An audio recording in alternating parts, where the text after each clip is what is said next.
Hi friends, இப்போ நம்ம என்ன பார்க்க போகிறோம்னா நம்ம சேனலை பற்றி பார்க்க போகிறோம்.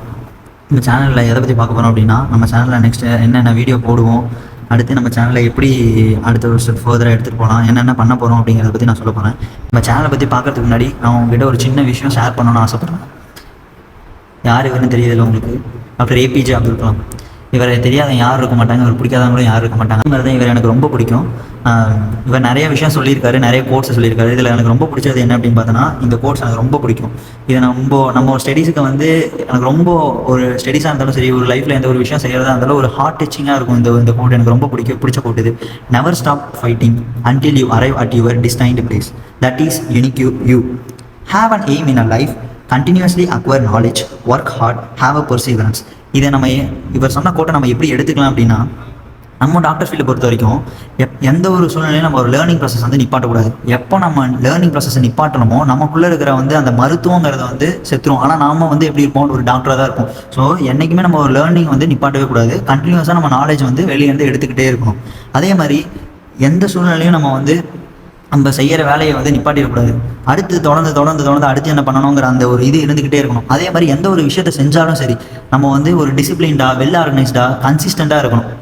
இதுதான் இவர் சொல்ல வர்றாரு. இதை நம்ம கரெக்டாக ஃபாலோ பண்ணாவே போதும், நம்ம கண்டிப்பாக ஜெயிச்சிடலாம். என்னோட கோட்டு ஒன்று இருக்குது.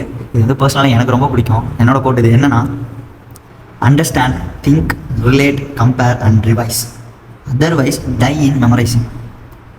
இது எல்லாம் செல்ஃப் எக்ஸ்பிளனேட்டரி, உங்களுக்கே புரியும்னு நினைக்கிறேன். இந்த விஷயத்தையும் புரிஞ்சுக்கணும், யோசிக்கணும், ரிலேட் பண்ணணும், கம்பேர் பண்ணணும், திருப்பி அதை நம்ம பார்க்கல அப்படின்னா, இல்லை யோசிக்கல அப்படின்னா, இல்லை வந்து அதை ரிலேட் பண்ணல, கம்பேர் பண்ணல அப்படின்னா, நம்ம கடைசி வரைக்கும் அது மெமரைஸ் பண்ணிட்டு தான் இருக்கணும். வீடியோஸ் நெக்ஸ்ட் என்ன வரப்போகுது, என்னென்ன டாபிக் பற்றி பேச போகிறோம் அதுங்கிறத நான் டீட்டெயிலாக எக்ஸ்பிளைன் பண்ணுறேன் உங்களுக்கு.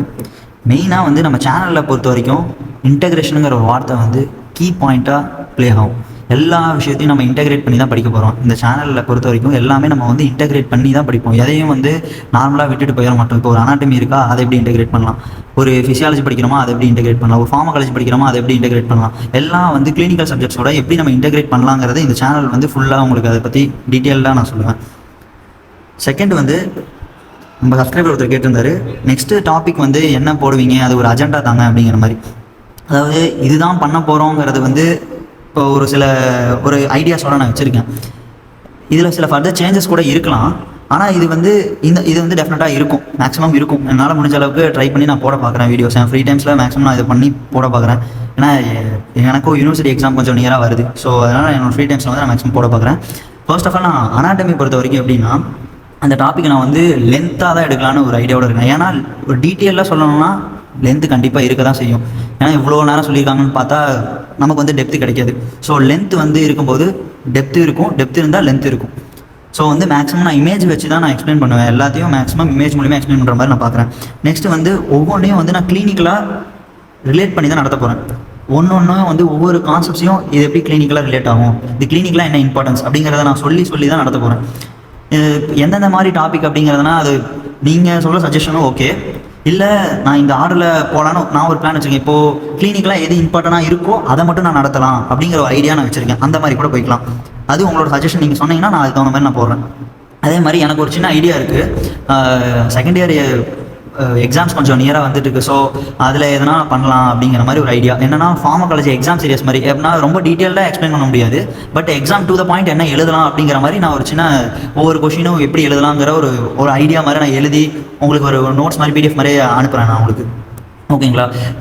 டாபிக் வந்து ரொம்ப கிறிஸ்பாக தான் நான் எடுக்க போகிறேன். ரொம்ப எக்ஸாம் ஓரியன்டாக தான், இது டு த பாயிண்ட் தான் இருக்கும்.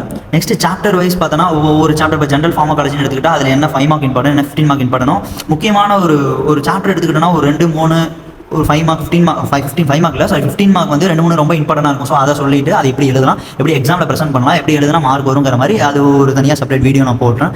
இதெல்லாம் பண்ணுற மாதிரி பார்க்குறேன். அதே மாதிரி மைக்ரோபயாலஜிலையும் நான் அந்த மாதிரி எக்ஸாம் ரிலேட்டடாக நான் பண்ணலாம் அப்படின்ட்டு இருக்குது. ஓகே, இதுதான் என்னோட ஒரு ஐடியா. இதை காட்டியில் உங்களுக்கு வேறு எதனா சஜஷன் இருந்துச்சு அப்படின்னா ஆல்வேஸ் வெல்கம். நீங்கள் எந்த சஜஷன் வேணால் தரலாம். எல்லாத்தையும் மேக்ஸிமம் நான் பண்ண பார்க்குறேன். உங்களுக்கு எந்த மாதிரி டவுட்ஸ் இருந்தாலும் நீங்கள் கேளுங்கள், கமெண்ட் செக்ஷனில் சொல்லுங்கள். சப்ஸ்கிரைப் பண்ணுங்கள். தேங்க்யூ.